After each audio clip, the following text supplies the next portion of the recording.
Welcome to DunnWise Perspectives, a podcast about stories of resilience and shifting mindsets. I'm your host, Doris Dunn. My guests are leaders, entrepreneurs, and everyday people who've navigated change, faced uncertainty, and discovered new ways of thinking when life didn't go according to plan. If you're navigating a season of change, feeling stuck, or simply curious about how small mindset shifts can lead to meaningful progress, you're in the right place. Let's get started. Hello, everyone, and welcome to another episode of DunnWise Perspectives. I am very excited, Tiny, to have you on. You and I met through yet another networking event. I talk about networking events pretty regularly, and I meet a lot of my guests through networking events. And once again, I was asking for stories, and our mutual friend said, "Oh, I know someone who has a great story." And I think we had already briefly met, but then back January, February, I think was when we had a deeper conversation. And I learned a little bit more about your past and your history and how much you've overcome. And so I'm really excited about getting into that story with you today. But before we do that, I'm going to hand it over to you so you can introduce yourself to our audience. Awesome. Well, thank you very much. Yeah, it was great meeting you that day. It was a very fortuitous day where we just met, and then we went to a private, quiet side of the room and just had this great conversation. So my name's Tiny Irwin. I don't even know where to start. I'm a husband, I'm a father, I'm turning into a serial entrepreneur. I've been in business most of my entire life.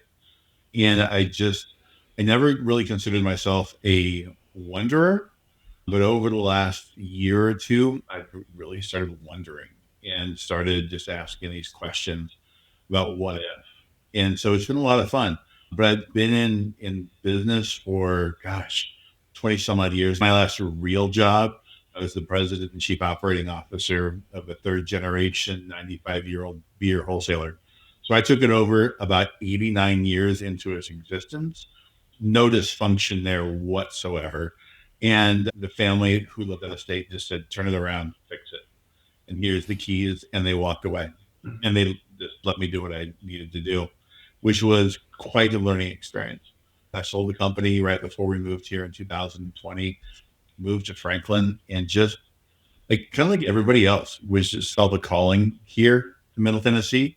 I had been here once for 4 days in 2015. My family had never been here, and they took it on blind faith that it was the place to be, and accepted a job with a company here in Franklin as an executive leadership coach and a business coach, which is a whole other story I'm sure we'll get into, and left there and just launched my own thing back in 2022, working with business owners across the country. And then I purchased the Southern Whiskey Society in 2023. And it's just been a journey ever since. And to really watch how the two have commingled and how they look so different on the outside, but when you get down to the core of both, they both stem from my basic fundamental of why I exist. So it's been an interesting journey over the last few years. That is so exciting. And we do have some similarities. I visited here back in the 90s for a week and fell in love with it. And it wasn't necessarily Franklin, it was in the Nashville area, but I knew that I needed to live here. And a year later, I wound up getting a job promotion, left for 17 years to California, but always knew we wanted to come back. And my husband and I returned in 2018, and we live just south of Franklin. So yeah, there is definitely a calling, and so many people that are in Tennessee now, they feel it's a melting pot. So many people are coming from all over the world really to come to Tennessee, and especially Nashville and Franklin and Williamson County in general. Yeah. The other similarity is that you started working when you were 11, and I'm going to say it was probably around that time that I started babysitting, 11, 12, 13, where I started babysitting and then taking on other roles. But I do want to dive into your background and your history. And it started being a newspaper. Delivery boy. That's what we were back when used to have newspapers, and two, used to pay people to deliver them, and 3 expected kids to collect money from the subscribers and pay the newspaper company. I look back and I just laugh. I'm like, how did it, I mean, what could possibly go wrong? Yeah. Back then, I think we were a lot more trusting Mhm. and we would stay out until the lights came on. And it just feels like it's a different world today. But I know part of the reason that you did that is you had some challenges growing up in your childhood. Yeah. Share some of those challenges. And I know you had recently had a LinkedIn post about cutting napkins in half and your mom trying to find candles to make dinner seem like it was as elegant as possible. Yep. Share some of that background. Yeah, no, it's been an interesting journey as I've been reflecting on my youth and growing up and where I am now with 2 younger boys, not so much younger anymore. They're 17 and 14, and talking to them about my past and my history. I was born in 1971. My dad worked for the railroad. We were living in Iowa at the time. And for some reason in 77, my parents decided to transfer to Spokane, Washington, which is the eastern side of the state. So we left. I was, 6 years old, and we get there. I have a younger brother who was 1 at the time, and we get there, and within a year and a half, my dad had lost his job at the railroad. He's always been a skilled laborer. It was his role, and he lost his job by 79. And I didn't realize until I read the book Principles by Ray Dalio how bad the economy was back then. In the late 70s, early 80s. All I knew is that my dad didn't have a job. He worked odds and end jobs for, gosh, probably 3 or 4 years. At that time, he did what he had to do. At one point, he he eventually got a job as a custodian working swing shift in the elementary school. So he would leave for work at 2 o'clock in the afternoon and get home 10:30 or 11 at night. So I never saw him during the school year. But in order to make ends meet, then on Friday and Saturday nights, he drove a newspaper truck dropping off the bundles of newspapers for those of us that delivered papers. And on one weekend a month, he did National Guard. So one weekend a month, he didn't sleep from Friday until Sunday night. But we didn't know we were poor. We were all in the same boat. Every single one of us, everybody that I knew, we all just did the same things. We did what needed to happen in order to survive. But for us, it wasn't surviving. We had a great life. I didn't know that there was real milk. We grew up on powdered milk. I remember making the milk and the blue hue to the milk. And if you don't stir it up enough and you take a glass and you get a chunk, it's like, oh, that's just the way things are. I just remember not having a lot. And I remember my first dive into entrepreneurialism. I was about 10 years old, and about 11, and because I was going to junior high, and I got free lunches back then because we didn't have any money. So we got free lunches, and that's back when they had, at the beginning of every month, you would get a book of 20 tickets, and that one ticket was good for a lunch. And that at that time, lunches were 50 cents. And so I would go and I would, have my lunch. Then I realized that if I worked in the kitchen during lunch, I would get a free lunch. So I started working in the kitchen, doing dishes. I would eat really fast, but then I would sell my ticket. I would sell each ticket for 25 cents. So I'd sell my book of tickets, 20 tickets, so $5. And then I would go to the corner store across the street, and I would buy those little boxes of Mike and Ike's and Boston baked beans, and then I would bring them to school and I'd sell them for a quarter a piece. Oh, this is how you do it. I took literally nothing except my Mm-hmm. desire to work and turned it into something. And from then it was, what else can I do? And I wanted nicer things going into junior high. I wanted Ocean Pacific shirts. I wanted Nike tennis shoes. I wanted Levi jeans. That's what all the cool kids were wearing. And remember my mom telling me that we have money for Kmart shoes, jeans, and that's what we've got. And if you want Yep. anything more than, We shopped. Yeah, we shopped at Kmart. All my clothes came from Kmart. yeah. So it's Kmart or my mom made them. I feel Same. Yep. right. I mean, I feel like we're having this conversation like we grew up in the depression, but it was just the way it was. Yeah. And so my mom said, "Listen, we got this is the budget that we have for school clothes. If you want anything more than that, you need to make up the difference." And I just said, "Okay." So I got a paper route, and I would ride my bike a mile from the house to start my afternoon paper route. And it was great because I would go, I did the paper route, then I'd go collect money, and I would contribute to what I wanted. And then I got a second paper route. Then I realized I could get a morning paper route. And at one point, by the time I was in eighth grade, I had four paper routes, two in the morning and two at night. And I would just go, and I was making really good money for a kid that's in junior high. But I was always working. Were you still selling candy and your lunch Yep, tickets? absolutely. Because I wanted the things. I was like, okay. And I wanted to play video games. There was an arcade by my house that I could have never gone to if I didn't make the money. And I just saw the things that I wanted. And I realized that I needed to work to get them. Nobody was going to give them to me. So I just grew up thinking this is normal. Yeah. And that's what my friends did. I was the only one selling the candies. When I've reconnected with friends over the years, that always comes up in conversation.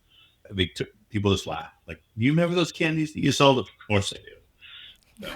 So, Wow. Yeah. Going back to the sewing the clothes, I still have my mom's sewing machine. I still use it. do you really? It is a Sears Kenmore. It is older than I am. My mom moved to the US in 1965. Okay. No, 1966. So she would have gotten that machine around 1966. Wow. So it is 60 years old and it's a workhorse. I love it. I hope it outlives me, So but cool. it makes me very appreciative of everything that I had growing up because it just is very similar. And yeah, I used my extra money. I was the typical girl. I wanted makeup. I wanted those kinds of fun Yeah. things. But was there a point in time, you said it just felt really normal. Was there a point in time where you realized you were poor or you had less than some of the other kids that were getting the Nikes or the other items purchased from their parents? It was probably midway through high school. As I got into high school, I got plugged into a local youth group. And so that youth group drew people in from the high school that was north of us, that was from the wealthier part of town. And so I would go and I would meet other people that had all the things. And their parents would buy them a car when they were 16. They dressed nicer. I remember my junior year, I started dating a girl from that school whose parents had a house with a swimming pool. And I'd never seen anything like that at that point in time. I wasn't jealous about it. Oh, that's just the way it is. Some people have stuff, some people don't. Okay, no big deal. Was there a time that you saw some of that and said, okay, that's what I want? Was there a pivoting point or something that helped you realize you wanted more and you wanted to be that serial entrepreneur and you wanted to own other business and you wanted to have better things or have a better life than the one that you grew up with? Yeah, I think it was as I was getting out of high school, I knew that I alone was in charge of, my destiny. It was really interesting because even though I started off with that entrepreneurial bent with the candies, it stayed there. It never followed me until now in my 50s. I was always happy working for somebody, but I worked really hard. Whatever I did, I was a longshoreman right after I graduated high school up in the port of Seattle. And I would work all of the shifts that I could. I'd work all of the overtime. I'd work night shift because it paid more. I felt if I'm going to work hard, I deserve the money from it. And I'm going to work hard for it because I want the next thing. And so I just had this work ethic that really drove me my entire life. And it wasn't until I moved here and within the last 3 years that I realized I'm not happy working for somebody. I need to do this on my own. And it was really the last real job I had as a president of a company, having that freedom to make the decisions, to implement change, and see the results of it, that's what I wanted. I'm like, I love this. Yeah. And so that really started the process of me going, okay, now what? Let's talk about that company for a minute. No one's going to hand you the keys of the company without some level of skill, some level of trust. What was it about you that was different that family saw where they knew that they could give you those keys? Yeah, I asked the same exact question because when they hired me, I had never run a company. I'd never owned a P&L. I'd never been a part of building a culture. I worked for Miller Brewing Company. And so the family knew who I was very well. They were one of the distributors that I called upon. They were part of my geography. So I would be at their distributorship. They were a smaller distributor in the scope of these large mammoth distributors, but I still spent time with them. When they reached out and said, we're looking for someone to run this, we think you're the guy. And it was a conversation of, okay, tell me why. I have not done Yeah. this before. I was the vice president of sales for a global craft brewer based in Portland, Oregon. And they just said, look, you have a reputation for driving change. You have a great reputation within the industry, and people want to follow you. And so Mm. those are the things that we're looking for. And then I asked them, what is your role in the company? And there was a dad who was a second generation who was 80 years old and four kids that were between 50 and 60 at the time. And they all said the same, we don't want to be part of the day to day. We live out of state. We want someone that we can trust that will do the best they know how with the organization that they're given. And I even asked them, I said, what does good look like to you? What are your expectations? And it was very broad. We want to make money. And what I realized after that was that they were losing money, and beer distributors don't lose money. They said the Teamsters Union has dictated our every move for the last 80 years. And we would love to have the Teamsters Union out. And there's a couple of people that we just don't want there anymore. And they said all of those are very lofty goals, but that's what good would look like to us. I said, okay, let's go. Here we go. That's so cool. So you said two important things there. You said what they saw in you is that you drive change and that people want to follow you. What is it about you? And as soon as I met you, I can see why people want to follow you. You have a warm personality. People will trust everything that you say. I know as a coach, we didn't really get into the coaching business that much in the introduction, but you and I are both coaches.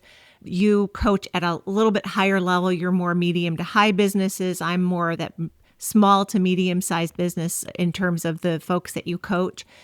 But it's even people that meet you right away, you give out a sense of warmth, of trust, of fellowship. Where did you learn that? How did you learn to be someone that people wanted to follow and that someone that wants to hand you the keys to that level? Because that's a lofty level of trust, Yeah. is to say, okay, you're a vice president of a brewing company, and here are the keys to our castle, and we'd like you to turn everything around, and we trust that you can do that. Yeah. I still ask myself that question because I accepted what they said and I thank them for that. And now I have words for that after years of studying and years of reading. And it really became clear to me within the last, 4 years or so when Patrick Lencioni launched his Working Genius assessment. And I took that assessment and that came back as my two working geniuses were galvanizing and discernment. In reading the description of what those two were, it felt like I was just like literally covering up in a warm blanket. Yes, that's right. At that point, I looked at myself and I didn't consider myself an innovator, someone that wonders about things. I felt like I was really good at coming in to a position, whether it was a job or a company. At this point, it was a job. Every job that I had taken, I would go in and I would look at it and say, how can I tear this down, create systems, processes, so that when I leave the job, it's better than when I took it, and that the person taking over knows exactly what levers to pull in order to make things happen. And I never knew where Well, that that's word yeah, was. that's the exact definition of innovator. It was discernment for me. Okay. And it was just asking those questions, right? So discerning what's been built already, saying, how do I optimize it? How do I maximize it? How do I make it more efficient? And I love doing that. I absolutely love doing that. And then the galvanizing piece made all the sense in the world. And I don't know what it is about me. I remember being a freshman in high school. The youth group I was going to, we were going on a mission trip, and we would sell those candy bars, right? And I don't know if you remember those candy bars in the white wrapper, and you Mhm. sell them for $1, and then we get Yep. 50%, 50 cents of that. I remember being at assemblies in high school, and I would have 10 people walking up and down the bleachers hawking candy bars for me. And people just wanted to be a part of what I was doing. And I remember that time, and I don't know why, but I think as I reflect on it, it was really because remember what it felt like not seen, or to be in a Mm. conversation with somebody that was always looking over your shoulder to see who was coming up behind you so they don't miss that person. And I remember just from a young age. Where did that come from though? Because it's even going back to the candy sales as a 10-year-old and the lunch ticket sales, that right there is innovative and Yeah. discerning. And you figured that out at a very young age. I would imagine people saw you. So where would that come from that you felt invisible? It was the fact that I wasn't part of the cool kid club, right? And Mm-hmm. especially as I got older, realized I wasn't part of the rich kid club. Well, I didn't have any animosity toward it. It was like, oh, that's just who I am. So if I want to be in those circles, I need to work hard so I can buy the things to be in those circles. And still all through my entire life, I mean, growing up, college, post college, I would remember having conversations with people, and you can tell who's interested in having a conversation with you, or they're just filling time until somebody else shows up. And so I knew how that made me feel. And so I made a decision at a young age saying, when I'm going to have a conversation with somebody, I don't care who walks up. Like now that we have phones, like my phones get turned off. You are the most important person in the world to me at this moment in time. I'm not checking my messages. I'm not checking my watch. I'm not looking past you, because for that amount of time that I'm with you, I want you to know that I see you. Yeah. And you made me feel that way when we had our conversation. And you weren't okay with having that conversation with 100 other people around us. You said, let's go find a quiet corner over in the water station and we're going to go sit down and have that conversation. And you absolutely made me feel that way, that there was another important person you needed to talk to. And I appreciate that. And I think that's probably where that follower comes from. It's something that you learn to do, and it's the reason that people trust you is because you're right there. You're actively listening. You're paying attention to them. And that's probably why you were also successful with dismantling the Teamsters, is I know that was a lofty goal for that beer company. I'd love to learn more about that. Ugh. Okay, so what you can't see behind my screen right now is I have three pieces of paper that are framed on the wall, and that's it. I have my undergrad diploma because I was the first person in my entire family, both sides, to go to college. I have my MBA certificate on the wall above it. And then below, I have the decertification letter from the International Teamsters Union withdrawing membership from our company. I look back on it and I have these conversations a lot. I don't feel like I did anything that was unreasonable or super special. It was the fact that I spent time with everybody there, in intentional time. And when I took over, the same leadership team had been in place for 20 plus years. So a bunch of 60 to 70-year-old dudes that had just done the same thing and had created a culture of entitlement, and they would just show up and do the bare minimum. Nobody worked on Friday past 11. If you were in leadership, everybody had country club memberships. Nobody did any of the work. They hired people to do the work. And when I came in, that was the first thing that I changed.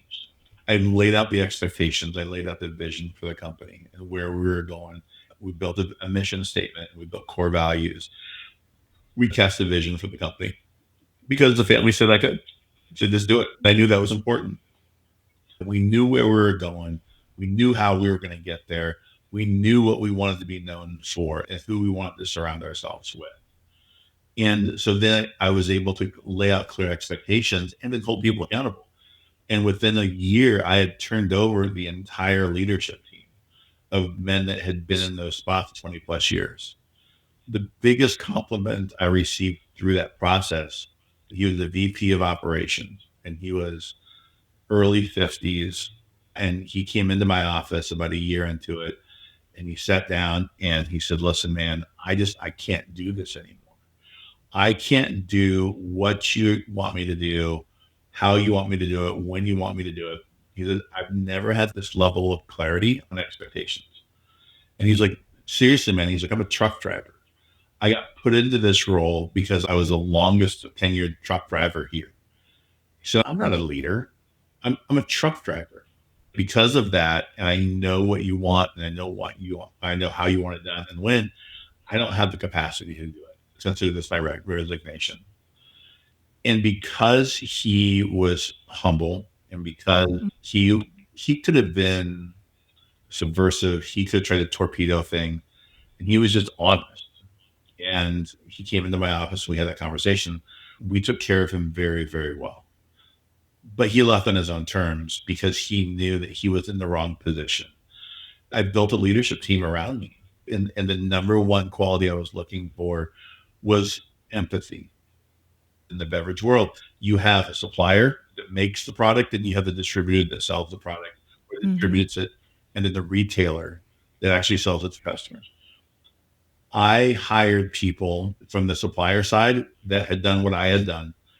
So they knew what it was like to sit at the table and have a conversation as a distributor now with suppliers. And so it made our relationship better versus people. If you only hire people that had ever worked for distributors, there's almost an animosity to when you have a supplier coming in, they want to have a conversation about annual planning and expectations. If you've only been on the distributor side, it's a very adversarial relationship. But by hiring leaders that from the supplier side, we created this level of empathy where we wanted to work with our suppliers. We were the gold standard that they held every other distributor to. Wow. And it worked. And so then when I created this leadership team, you had to be coachable, you had to be humble, but you also had to be aggressive. And you need to have high social skills and emotional intelligence to be in that leadership position. And then we just started going down into our team and working with our teams and everybody, all the major beer holidays throughout the year, every leader from myself all the way down to the mid-level leaders spent the days working with the lowest level employees, which were the merchandisers, the men and women that would take the beer off the truck and build the displays and put them on the shelves. That's the lowest paying job in the company. But it's also the last point of contact that we have before a consumer touches it. It was so powerful because as a team now, everybody did that. All the big beer holidays, we would spend a week in the trade and we would ask questions. We would say, how can we do things better? We would take them to lunch. We would spend money on them. We give them gift cards. And so it started to build this trust. Yeah. And that was the beginning of it.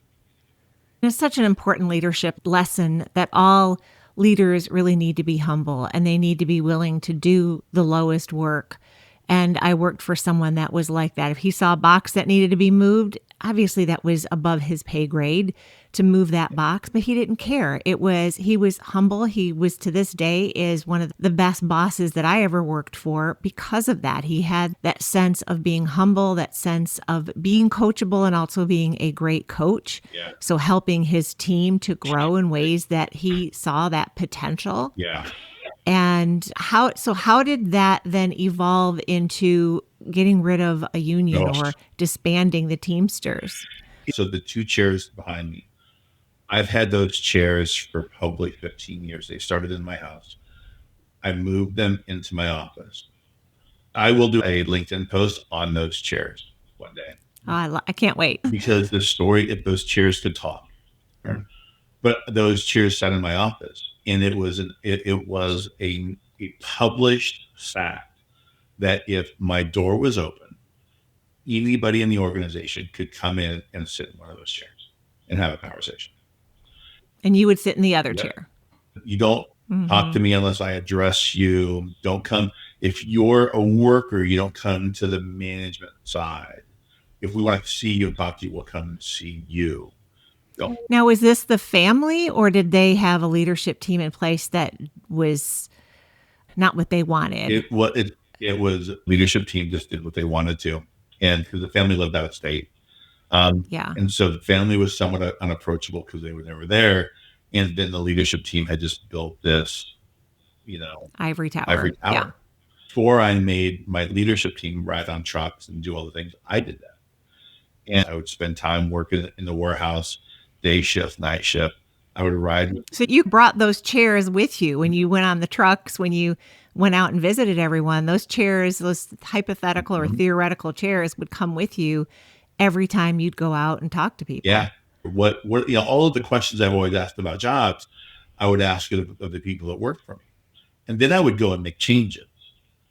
And then people started to realize that if they talked to me and if they could show that what they were saying was a fact-based conversation, not just a wish list of things we'd love to have, that I would actually do it. I would invest in them. I would invest in the company. They were just like, oh my gosh, care. This just seems so obvious to the success of a company. Yeah. Why aren't other companies doing this? Why do you think that ivory tower remains in place in so many companies, and that those two chairs aren't everywhere around the world with every CEO, every leader? Why is it so hard to build that trust and bring those conversations to that leadership team? I think a lot of people end up taking themselves too seriously. They've got a title: CEO, COO, CFO. I'm doing the big things, and I've got people underneath me to manage and lead the people beneath them. And I just looked at that and said, no. I looked at this and said, how much more can I learn from them than they can learn from me? And that's the way I went into it and just approach it all. When I go work with a merchandiser, I would ask questions and then get to know them. I get to know their families. And they knew that I genuinely cared. That's why I said earlier, what I did I don't feel like it was revolutionary. None of it was brand new, cutting edge, but it was just common sense. I treated people how I wanted to be treated.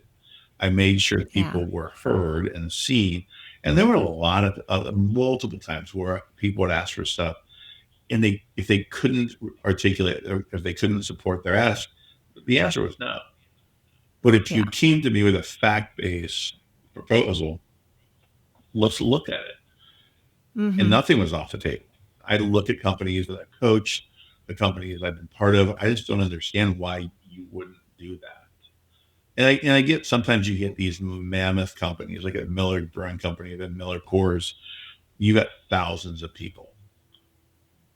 But the impact that it makes on a lower level employee when the CEO takes the time to have a conversation, it may not be spent a full day, but to ask how things are and what they can do.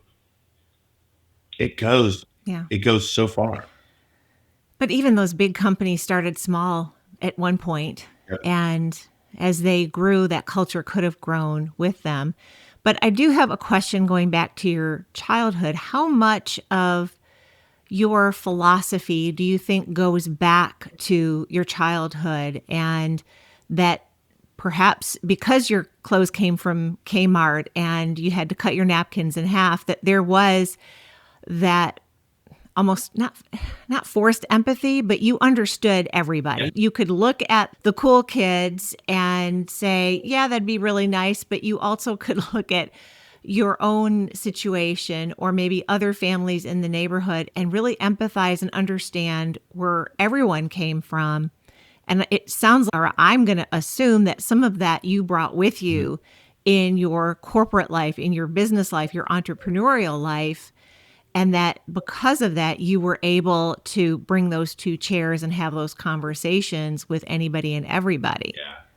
It was really interesting. So as my boys are getting older, I'm introducing them to more of the movies from the 1900s, as they like to call them. So that it was, gosh, probably a year or two ago when my youngest son asked me, he said, okay, Dad, so what group were you in? Because he was like, you go back to like the 50s and 60s and 70s, they had the stoners and the greasers and the socials and the jocks, that sort of those genres.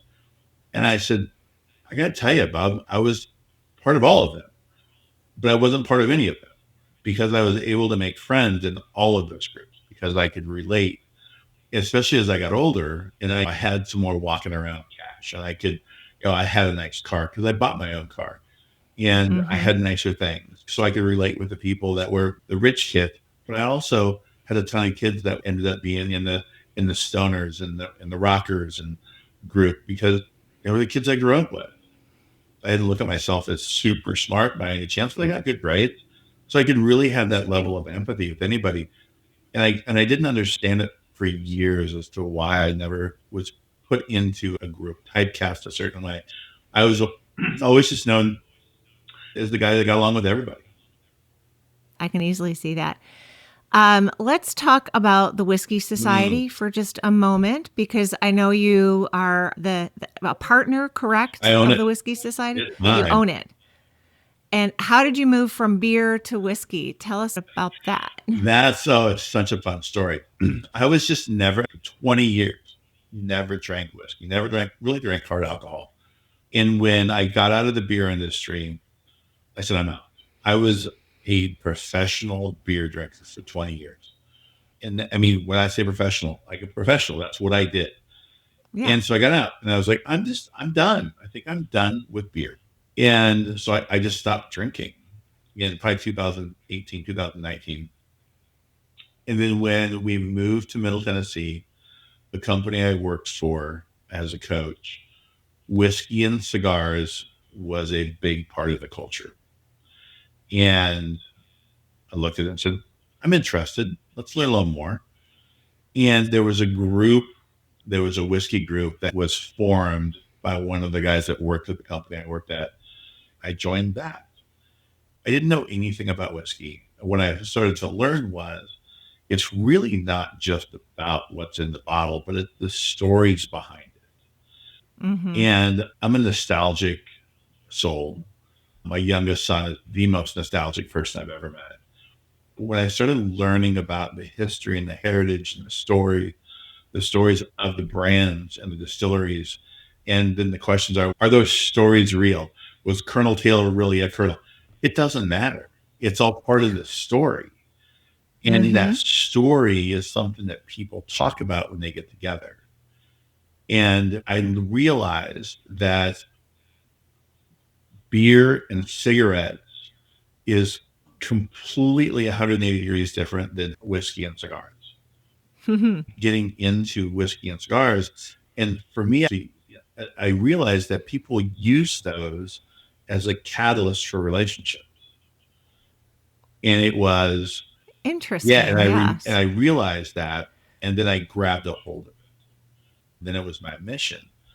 And it was interesting as my boys were younger. So 6 years ago, that my youngest he was 8, and he's like, "Daddy, you're smoking a cigar. Just smoking's bad." Yeah. And I said, "Yes. However, Dad doesn't smoke alone. I'll drink alone. And know that whenever I have a bottle of whiskey and I have a cigar with another guy, it's at least an hour that I'm committing to that person."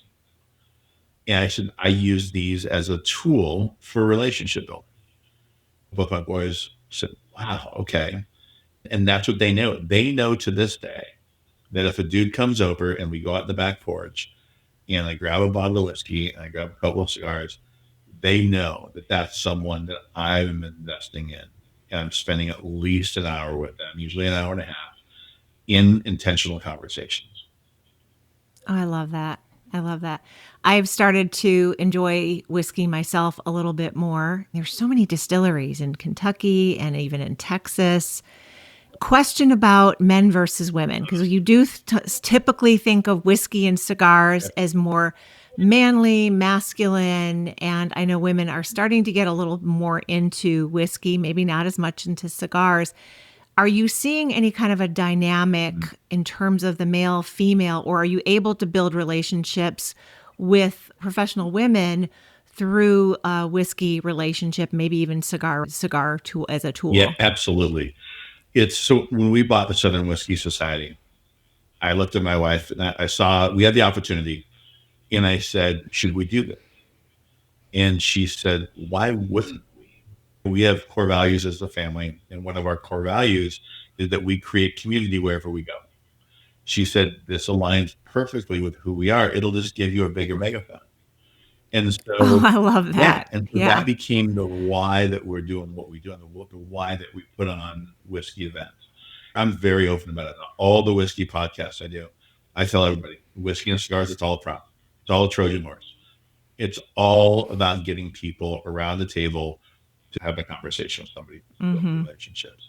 So when we took over the Southern Whiskey Society, at that point in time, it was a 1-day event once a year here in Franklin. And so we bought it in March and April, and then the event took place in August. So I went on a listening tour with influencers in the industry, podcasters, and just learned more about their perspective of what it was that we were doing. And so we did the event pretty much the same the first year. We made some small tweaks. And then we realized that there was such a tremendous opportunity to, one, introduce women to whiskey. Because my wife was never a whiskey drinker. My wife was never really a drinker. But two, it fit so well into our ability and our desire to create community that she said, Mm-hmm. let's create this space where even if a woman doesn't drink and doesn't smoke, she wants to come to the event every year. And so we Yeah. did. And so then that's what we've been doing over the last 3 years is creating this space that even if a woman doesn't want to drink whiskey, she'll want to be there because one, it's a great reason to get dressed up. We have cocktails, we have other spirits, we've had wineries there, we've had breweries there, we have non-alcoholic products all out. So we want people to be around it and to get exposed to it. And it's just been incredibly successful.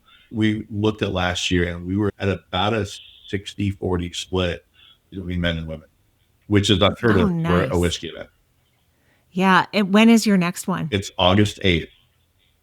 August 8th. Yeah, All right. And we will definitely have a link in the show notes. What else can you tell us about that event? my goodness. So tickets went on sale yesterday. It is, Ha. yeah, it's been a thing. I have a board of advisors that I created 3 years ago. And it casts the vision behind the Southern Whiskey Society is to battle the epidemic of isolation and loneliness. That's what we do. And so when we create these events, that's how we do it. That's the why behind it. So we created this event that is what a board member told me this after our last board meeting. He said, nobody in the whiskey world pays the prices that we charge for tickets to go to a whiskey event. We are the most expensive ticket in the country, as far as I can tell. What we've created is a lifestyle event. And Mm. we've elevated it. There's a dress code. My wife sets the tone. It's cowboy cocktail. I ran into a couple 2 weeks ago, and the wife was like, what's the theme? Because it's now a night to get dressed up. We've elevated to the point where we've really dove into food and whiskey pairing. So we'll have at Mm-hmm. least 10, most likely 12 chefs this year that will be there. We partner each of them with a whiskey distiller. And the challenge is for them to create a unique food and whiskey combination. And they're at the table as a guest. You can go up to them, you can have a bite of the food. Each chef makes 1,000 small bites. And so the bite of food will be, then you'll have your glass of whiskey, and then you'll be able to experience it together with the chef and the distiller explaining why they did what they did. Those are my favorite kinds of It's events. all Those experience. chef tasting events. It doesn't really get any better than that because you get little tastes of Yeah, everything, that's what we and do. you So there's realize, going to yeah, and you be, realize what you want more of later yeah. on. And that, I mean, because that's the way I eat.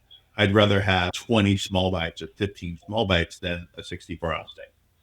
I get bored. Mm-hmm. Yeah. Um, But this year we've leaned really heavy into the experience piece.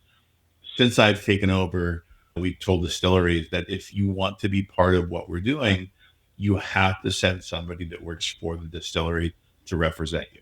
Don't send spokesmodels or a distributor rep. It's been so well received that last year we had a waiting list of distilleries that wanted to participate. This Wow. year we said, if you want priority access to participate, then you need to commit to bringing either your owner, your founder, your master distiller, or master blender. And Mm. everyone said yes. And so this Wow. year, we're going to have almost 50 distillers there, each one of them with one of those personalities in the room. And I don't know of any other experience or whiskey event in the country that can say that outside of the Kentucky Bourbon Festival, which is the largest whiskey event in the country. All right. Now I want to go. I want to buy tickets. It's an experience. I mean, it is such an experience. And what we do is we tell everybody we limit the number of tickets. We sell Mm-hmm. half the number of tickets that we could because we want people to have time to have the conversation with the chefs, with the distillers. Yeah. I hate lines. I hate crowds. I hate waiting for things. What's the location? So it's at the factory in Franklin. Okay. So we take over That's a Liberty. great location. Yeah, we take over Liberty Hall. We have a cigar lounge. We have a VIP lounge. We'll have the around 50 distillers, the 10 to 12 chefs, and everything we do is an experience. What's the furthest distiller that you have coming? I'm not sure this year. I can tell you that last year we had 18 states represented as far on the guest side. So people are flying in from all over the country for this. Oh my gosh. Yeah, we sell. So we have That's a partnership amazing. with the Harpeth Hotel. We sold out the Harpeth Hotel last year. I was just there today talking to the general manager. We've expanded the experience into 2 days this year. We're doing a Friday night whiskey pairing dinner at the Harpeth, which we have 25 tickets. We sold 17 of them in the first 24 hours. That's amazing. Yeah. That's amazing. Well, I know our time is starting to be up pretty quickly. I know this evolved very quickly from your childhood trauma to a whiskey podcast. I love it. Which I am totally fine with. I No. love it too. Anything else that maybe I didn't ask about your childhood, or any stories that you wanted to share with us today on your journey from your childhood to where you are today? There's so much. We need to schedule a part 2. Is Pretty that what much, you're saying? yeah. I will tell you this. I will tell you that we go to church in the city in Franklin, and it was probably 3 years ago where Darren Whitehead made a statement that I think about every day. And he said, sometimes you need to find your where before you find your why. And not that anything before you found your where is irrelevant, but when you find your where, your why will materialize. And I look at all of the experiences that I had growing up, from nothing to a lot to a very powerful role to all the things. And it's just all culminated into who I am today. And being here in Franklin has really helped me understand my why. And my why is everything I do is to battle the epidemic of isolation and loneliness. Whether it's using whiskey, food, and cigars, whether it's walking alongside business owners. I just remember how lonely it was doing the things I had to do at a high level. I had nobody to talk to. And so that's why I do that. And so everything I've realized that the culmination of my life's experiences it is now, like, that's what I'm doing, is I'm here to create intentional communities and battle that epidemic of isolation and loneliness. Yeah. And I just read your last LinkedIn post about your mom, and we don't have time to get into all of that, but it's still feeling like you are by yourself, and you had that feeling no one else is suffering what I'm suffering. And that is so not true. Yeah. And when you learn that other people are going through the exact same battle, and that can be anything, that can be taking care of a loved one, that can be battling your own demons. It can be so much. It could be a job loss. It could be relationship loss. And you just feel so isolated and alone. and you're not. And if you can figure out a way to talk to another human being, you will discover Yeah. that you are not alone, that others are with you, and others will be your cheerleaders and help you get out of whatever this loneliness, whatever it's coming from. Yeah. And I think your mission is so important. And you're right. We probably could go another hour and just Yeah. talk about the mission and talk about what we could do differently to get out of that isolation and loneliness, how we can find community so that we don't battle it alone. Whatever it is we're battling, we're not battling it alone. Exactly. And that's the point. When I did that post, it was like I thought I was the only one. I was the Yeah. only one dealing with aging parents and growing kids I'm releasing into adulthood that I'm parenting differently. And I was like, you know what? I'm talking about it. And Yeah. I've got some really good friends that I just leaned on and said, this is what's going on. And almost every one of them was like, Mm-hmm. yep. And same, or just walked through it. And that was the Yeah. point. You never know. And just start talking to people. 100%. I so agree. How can people get a hold of you, Tiny? I don't do anything on personal socials anymore except for LinkedIn. So I'm on LinkedIn, Tiny Irwin, IRWIN. Of my coaching and consulting business, which is that it's actually I've changed that. That's a whole other story too. And I call myself an intentional growth strategist. So that's tinyirwin.com and that's southernwhiskeysociety.com. And those are on Instagram and Facebook as well, as far as the Whiskey Society. So you can follow us to see what we're doing there. And just know that everything that we're doing with whiskey, food, and cigars is just to get people to sit down, slow down, Yeah. and have a conversation. That is amazing. All of your links will be in the show notes. Awesome. And I can't wait to get it out there to the audience. And thank you so much for taking time today to spend with me on the podcast. And I'm sure that we will see each other at a networking event or a whiskey event Here we very go. soon. My pleasure. Thanks for asking. Thank you. Thank you for listening or watching this episode. If something from today's conversation resonated with you, I'd love for you to share this episode with someone who might need it, or take a moment to reflect on what stood out for you. You can find show notes wherever you get your podcasts. And if you enjoy the podcast, subscribing or leaving a review helps more people find these conversations. Until next time, keep learning, stay curious, and remember, sometimes a small shift in perspective can change everything.